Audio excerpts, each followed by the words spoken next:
өзіміз ғой. Қайырлы кеш, эфирде өзіміз ғой. Я құрметті көрермен, ендеше экранның алдына жақсылап тұрып жайғасыңыздар. Бүгін бағдарламамыз қызық болады. Біз бастаймыз. Студияда менің әріптесім Еркебұлан Бердалиев және мен Рауан Рамазан. Құрметті телекөрермендер, бүгін бізде қонақта өзі блогер. Қазір кішігірім актер Дәулет Исраил бүгін бізде қонақта. Енді Instagram оқырмандарға таныс болу үшін Дәке ЗЗЗ. Дәке бізге өткен маусымда келу керек болған. Бірақ сол кезде келетін күні белгісіз біреулер пышақтап кетті деген ба, бір аяқта информация келіп тұр, прикинь. Сондай информация қойдыңдар ма? Сондай информация бар ғой. Негізі, иә, келейін жатқан ғой, өткен маусымда шақырған, ойбай, иә деп не істегенбіз, бір 2-3 күн сонымен балалармен караокеде отырғанбыз. Сонымен ештеңе жоқ, отырдық. Айта берейік, ештеңе жоқ шығар. Уже біткен нәрсе ғой. Караокеде отырғанбыз, сонымен 3-4 баламыз караокеден шығып жатсақ, таңғы сағат 5 па сондай. Шығып үйге кетіп бардық, күнде барып жүрген караокеміз, күнде үйге кетіп бара жатқан жолымыз ғой. 10 шақты бала есіктен алдында өздерімізде регис бір. Сосын өтіп бара жатсам, не қарайсың дейді маған. Жоқ, брат, саған емес дедім ше. Максимально андай мейірімділік беріп, өйткені 10 баланы уже духын сынады ше. Біліп тұрмын ғой. Төбелессе де мен бұл естідім бұл ситуацияны. Жалғыз өзің кетіп бара жатсың. Жоқ, 4 баламыз. 4 бала кетіп бара жатсың. 4 баланы екеуі іште, екеуі сыртта, екеуміз сыртта кетіп бардық. Екеуі іште әлі караокенің ішінде жүр. Естідім мен. Сөйтіп қана не болды, не қарайсың деді. Мынау не қарайсың деді. Іштен кейін брат, саған емес дедім. Сосын, бергенші деді. Қарап тұрмын, ештеңе істемейді деп қарап тұрмын. Мен вроде ештеңе айтқан жоқпын, бауыз сүрген жоқпын. 3 бала жүгіріп келе жатыр. Сөйлесетін шығармыз деп, вообще қарап тұрсам, тық удар тастап жатыр. Сосын, ладно, бет. Еще мен передача ойладым. Одан кейін мен сериал бастау керек болды. Менде 3 аптадан кейін ба сериал бастау керек болды. Максимально бетін жауып жүрдім, короче. Максимально бетін жауып, лишь бы бетінде бір нәрсе сынбасын деп жауып жүрген кезде бір кісілер келіп пышақтап кетті сол жерден. И так таяқ жеп жатқанмын негізі әжептәуір болып. Бір адамда таяқ жеп жатқанмын. Ана жерде шаншы өткен 10 олар. Мен естуімше бұл жақта Дәке ғана болмаған, тағы да бір танымал біраз адамдар болған. Бәрін бірге, танымал адамдар қасымда тоже болған, иә. Оларға тиіспеді. Оларға тиісті. Бәрі таяқ жеген бір адамнан. Чисто по приколу ұрып кетті бізді әшейін. Андай қызық көріп па, білмеймін, не істеген. Танымадым осында. Жоқ, олар кейін уже кездескен кезде, ойбай, братан, сен екенсің ғой, братан деп отыр ғой. Мен айтамын, мәселе танымаймыз, мәселе сәл жөн сұрасай, хотя бы. Мен саған боқтаған жоқпын, ерекскен жоқ, көзіңе бүйтіп қарап отқан жоқпын. Өзімен өзім кетіп бара жатырмын мен. Просто келіп. Сонымен денсаулығың бәрі жақсы ма енді? Шүкір, мен 3 апта кәдімгідей күніге лечениеға қабылдап, 1 апта больница жатып сөйтіп шықтық қой. Жақында әлем чемпионатына барып қайтыпсың. Роналдуды өз көзімен көріп келіп отыр. Қалай екен енді? Ощущение өз көзімен көріп қайттың. Бөлек сезім. Любой кішкентай бала, еркек баланың арманы ғой. Негізі футбол ойнау емес, футбол көріп, үйде көресің, ана чемпионат мерада өз көзіңмен көрген бөлек. Сосын біз туылғалы беріп легенда болып келатқан Роналдо бар ғой. Андай сүйсініп отырып қой, мен қыз болсам ана еріп кететін ема деп білемінші. Еркек болып бүйтіп отыра берді. Еркек болып бүйтіп отырдыңдар ма? Ана бірінші таймда ана жақта жүгірді да, онша көре алмадық та. Екінші тайм жаққа келді, гол соққан жағы кезінде ше. Тек осындай отырдым ғой ше. Ана әр басқан қадамның өзі бір өнері ғой. Бүйтіп жүгірген кезде ше деді ана Нұрлан ағам сияқты. Қандай матчқа бардың? Португалия, Уругвай. Криштиану Роналдоны 200 метр алыстан көріпсің, примерно. Жобамен. 200 демеші. Андай. 20 деші. 30 деші. 20 өтіріп қылар. 30 деші. 30 сантиметр. Потому что гол соққан кезде, гол соқты ғой. Ана біз кезде ол бері қарай жүгірді ғой. Ана қарай жүгіргенде мен не қылып ренжіп қалатын емше. Бері қарай. Саған қарап жүгіріп келе жатыр ма? Мен танып тұрған. Сериалға түскен көріп тұр ғой. Ентіге қарай. Ентіге көріп тұр, таппайсың ғой маған. Сөйтіп бері қарай жүгіріп келе жатқан кезде ана бүйтіп секіреді ғой. Үстіме секіргендей болды. Қуанып кеттім. Үстіме секірсе де ешнәрсе қылмайтын деді. Ойбай, мұжып кетсе де ше, бұлтсен бетіме тақаса да ше. Қуанып отыра беретін ема жүрі. Тумен бардыңдар ә, арнайы. Тумен бүйтіп отырдық қой машинасы, көрініп қалай осы елдегілер көріп отырсын деп. Осы сторис салдық, біз мына бұрыштамыз. Криштиану танып отыр, режиссер танымай қалды десе, айтпаса көрсететін еді десе көрсетті. Режиссер білмейді да, оқымаған. Инстаграм көрмейтін бәледі. Сондай болып тұр ғой. Сонда бірақ матчқа бардыңдар ма? Бірақ матч, потому что билет қымбат болды. Бір билеттің бағасы матчқа 480 теңге болды. Ойлашы, бұл ең қымбат билеті ма, алдыңғы жағы? Алдыңғы жағы. Жоқ, ойбай, миллионға дейін бар андай, күшті жерлер, ана VIP сияқты жерлер бар. Біз 480 мысалы, бірінші не ғой, 3-ке бөлінген ғой. Сол біріншісі ең астындағысы 480 мың, одан бөлек 240 мың самолет. Короче, сосын үлкен вилла сияқты коттедж бар, сондай арендаға алдық та балалармен. В общем, чисто бір матч көріп қайтуымызға миллион кетті, тазасы. Жоқ, қалай екен Криштиану Роналду тірідей көрген? Бөлек әсер ма? Тұрарды білесіз ғой, Тұрар. Көзіне кәдімгідей мөлдіреді. Хош. Бекназар деген дос балаңыз бар. Жаңа Ақсай деген микрорайонның баласы ғой, кәдімгі здраво жетім бала, ано ше. Жылады ғой. Вот шын айтамын, без приколов, жылап отыр ғой. А ол туылғалы бері футболға қатысқанда, яғни Роналдуға еліктейді, өз денесі сөйтіп жүреді, ана тепсе де сол сияқты тебеді, ана ше.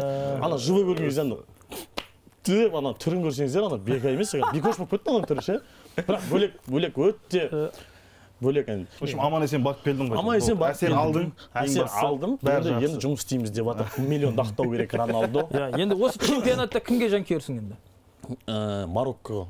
Марокко. Андай бұрыннан бері келе жатыр деп айтпай ақ қояйын, жыртылып ше. Просто группа этаптан бастап Мароккоға жанкүйер бола бастадым осы чемпионат мира, потому что ойындар мықты. Сонымен, қазір бізде біле берсең, Дәкең қазір сериалға түсіп, НТК арнасында Шыңға шық сериалының басты рөлдерінің бірін сомдаған екен. Мен өмірде сериалға емес, вообще андай сериалға түспегем, киноға түспегем, ештеңеге түспегем ғой. Сөйтіп бір күні Әйгерім Қалмұратов деген әпшеміз бар.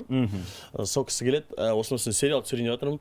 Сол жерде саған келетін бір рөл бар дейді да. Мен андай деп қалып жатырмын. Ішімнен дым көрмеймін андай сериал деген. Главный рөл дейді. Құлма деймін. Сосын сен андай тәлпіштерін бір сөйлейтіндерін, қуатындарын сондай келеді. Ойнайсың ба дейді. Ойнайын дедім. Сөйтіп хорошо 2 айдан кейін болады. Ол кезде мен весім 89 ғой. Деп отқан жүрген ғой. Арықта деді. Арық деді. Болды дедім. Осы арықтауды сразу айтып кетейін. Съемка 2 аптаға дейін четко болып жүрмеймін. Жаңа арықтап ше.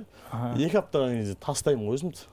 Қайтып кетіп келесің съемкаға ше. Ұмытып кетесің ғой. Я, вообще Айгер, не бәлесің сен? Ана жыл ғана Айгер звондап тексеріп тұратын маған ше. Арықтап жатсың ба, не істеп жатсың? Я деп күшті болып жүрмін. Арықтап ұмытып кетесің короче. Қойшы сен арықтауың тез екен кәдімгідей тез арықтай салдың ба сонда? Семіру тез екен. Семіруім де тез, арықтауым да тез. Білмеймін, организм сондай, шын айтамын. Андай тамақ ішпеймін, андай болды. Сорпа ішіп жүрсем, ойбай сразу тастап тастаймын ғой. 2 аптаның ішінде сразу көтеріп алдың. Я түнде өйткені балалармен қыдыру басталды, жаңағы ортаға стейк берейік та, ет берейік дегенде болады. Ол жерде сорпа ішемін мен деп отдельно жыртылып отпайсың ғой, соны жеп қайта болады деп алдым короче. Сөйтіп семіріп келдік.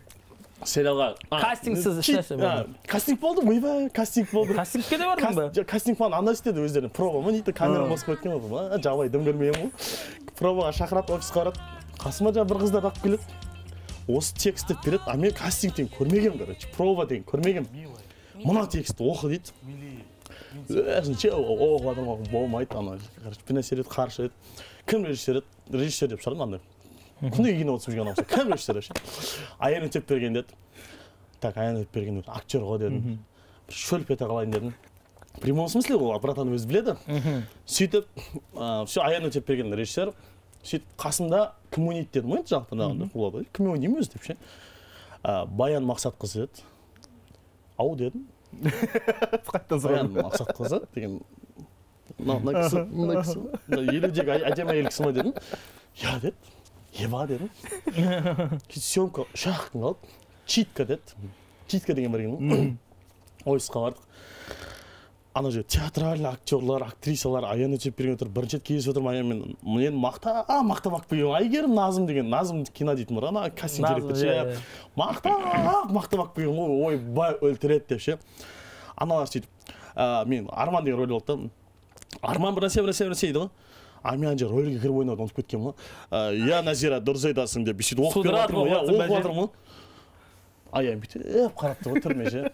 Алғаннан короче, ладно, сенеміз саған бір нәрсе деп үйге қуып жіберді. И менде ішінде намыс оянды. Бір намыс оянды менде. Мені бірінші рет шақырып отыр. Маған бірінші рет сеніп шақырып отыр, еще главный рөл беріп тұр. Неге сен дайындалмайсың? Мен істеп отқан мынау, весің дұрыс емес деді. Қайттан сол күні бастап весқа қайттан көше бастадым. И текст. Бұл теманы тек Назым ғана біледі, мынаның теманы ше. И сіздерге айтадым. Күніге вот не дейді ана, сені үшін айтады ғой. Наносын дейді ғой, сондай сияқты. Текст жібереді ғой. Кешке выборка деген бар, соны жібереді. Күнің айнаның алдына отырамын да, дайындалатын. Эмоцияларымды реттейтін, короче, бүйтіп отыратын. Ертеңгі бүкіл қандай нем бар, сценам бар. И мен 23 күн күніге түсетін 10 сценадан. Каждый сцена мен дайындап отыратынмын. И таңертең готовы барамын. И ана актерларға текст береді ғой, мен дайындап жаттап отыратынмын. Жатқа білемін да.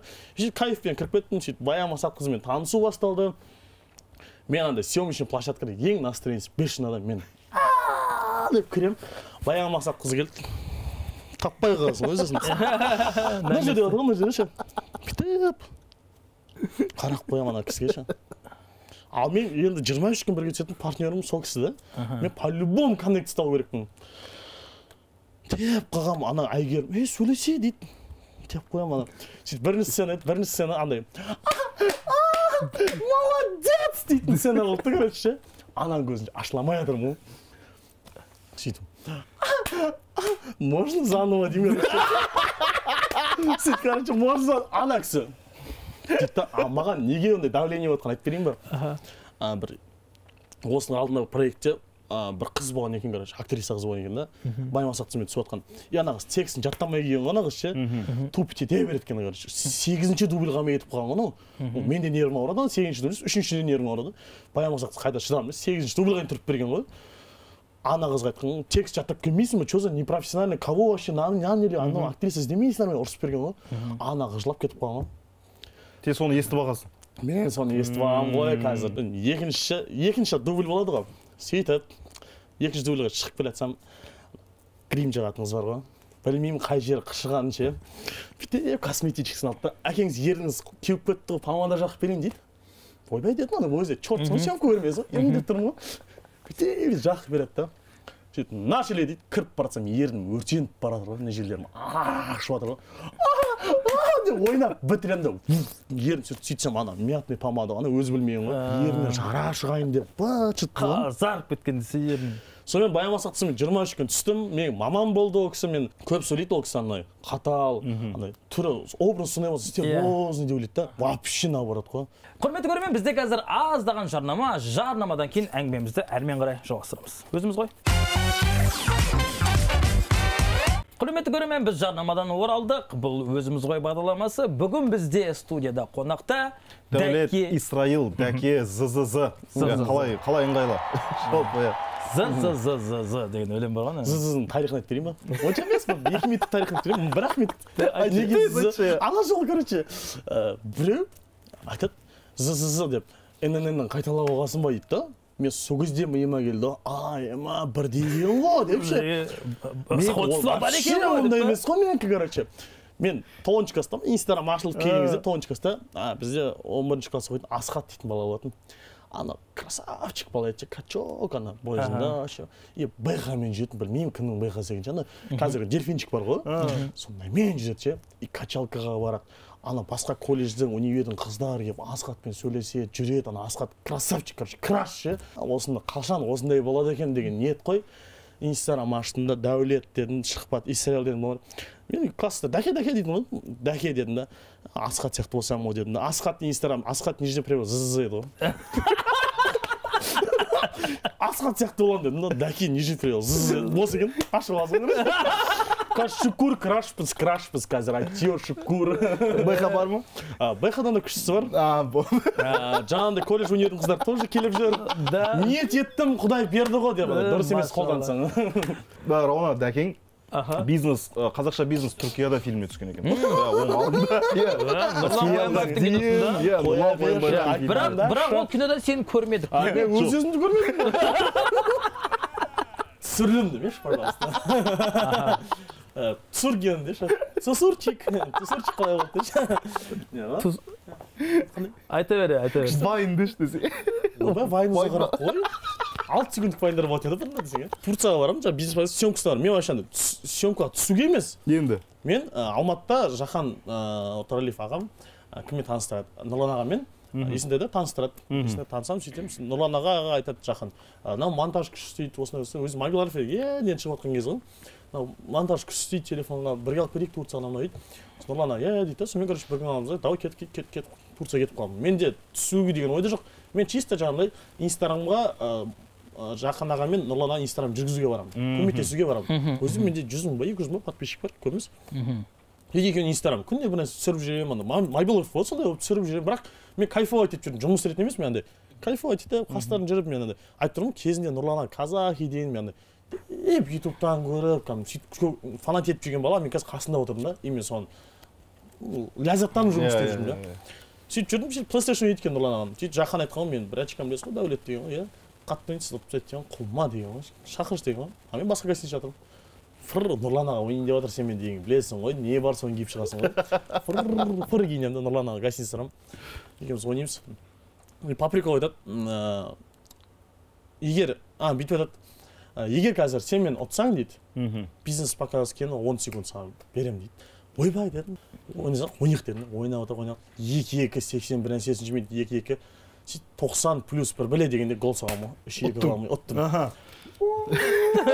жерде кетіп бара жатыр ғой жерден ішінде жүрек жарылып жатыр Нұрлан тұрады да кел отыр дейді тағы ойнаймыз дейді ұтсаң уже 20 секунд болады ұтылсаң түспейсің дейді ойбай кел деймін ғой сөйтіп 20 секунд болады ойнап жатырмыз енді ол жерде тоже сондай борьба қырылыс Нұрлан өте жақсы ойнайды мен ондай ойнайды деп ойламадым үлкен кісі ғой қалай ойнайды деп ше сөйтіп қатты ойнайды екен тактикамен әрең ұтамын екінші матчты тағы ұттың 20 секундым бар қалтада ғой короче сөйтіп кел отыр деді тағы да ұтсаң тағы 10 секунд ұтылсаң түспейсің деді Сабит Рахимов деген сценарий шықты Нұреке так нельзя это уже роль считается 30 секунд уже не беремін мен оған деді так 20 секунд бар ма деді бар дедім ладно ертең бір роль беремін саған деді қолым бүйтті ақшаң бар ма деді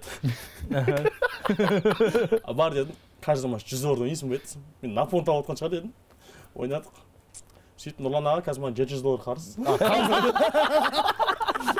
ол кісі біледі қарыз екен қарызаны мен әлі күнге ойнап жүрмін бірақ уже мен сұрамаймын ол кісі де қабылдамайды андай просто сол моментте қалып қалған нәрсе ғой сөйтіп ертесіне площадкаға барып 700 доллар 20 секундпен шықтың ба сонда? Иә, 700 доллар 20 секундпен шықтым. Плюспен шықтым ғой. Плюспен шығыпсың иә. Иә, 100 доллармен кіргем десең, иә.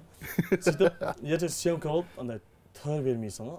Жүрек деген жарылып бара жатыр. Қайқа тығады екен мені деп өліп бара жатыр. Кімнің жанында деп. Иә, қаяқтан не істеймін. Бірақ түре бермейсің ғой. Максимально как будто күніге кино түсіп жүрген баланы түрін істеп аласың ғой.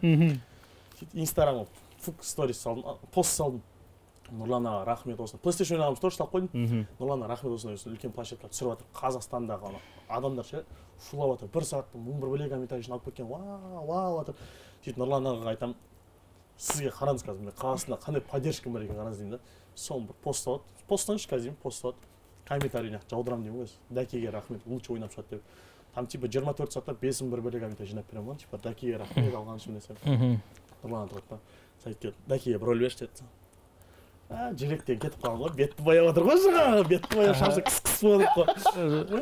Ана актерлар қысалады неге, жаңағы, не еді ана, ол атылып қаламын. Крафтта жүрсің тұрма қарап сөйтіп ана, киноны білесіздер, премьерді білесіздер, ана киностудия кіреді ғой, бұл 4 қазақ болып, ана киностудияға ана кімді іздеуге кіреді ғой жаңағы.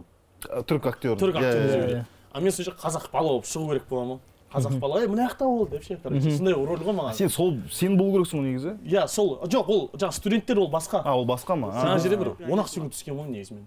Мына жақта деген сияқты. Сен сол кезде кездесіп қаласың. Иә, қазақ жігіт болып. Иә, сондай просто осы жерде деп айтсам болды. Ана сөз, бірақ мына жақта деген сияқты ше. Главное кадрда бармын ғой, дұрыс па? Көрдің ба? Көрдім. Үлкен экраннан ба, үлкен экран. А мен вообще не мобилоров болып барған баламын ғой негізі. Қуанышында шегі жоқ қой. Сөйтіп кино монтаж бітті. Жаңа бетімнен ұрған жоқ па? Сөйтіп Қазақстанға келдім, сонымен кинотеатрға доспаларымды жинамаймын ба? Қадырбаевтан бастап әден марғұлан дейтін жерім, ененен бардағына бәрін жинамаймын ба жаңағы маркетинг, кино маркетинг достарымға қолдап көндіріп. Кинода бір рядта отырып қойым бәрім сізлік. Мен білемін өзім қай жер шығатынымды. Отырдым да. Мына жер қазір. Осы жер шығарып түсіре беріңдер қоямын ғой ше. Камерадан баса беріңдер. Ана болады осы жерде шығады деп ше. Өзімді шығармаймын ба? Сөйтсең. Ана төртеу келіп, осы жер ғой деп бүйтіп қарап отырсам. Фук, ей, бросай деп өтіп кетеді ғой кадрда. Мұжа ішінде жүр ғой. Фук, жоқ бұл көде ма? Ана әлі түсіріп жатыр, қазір шыған шығар деп ше. Мен уже өтіп кеттім айтуға ұялып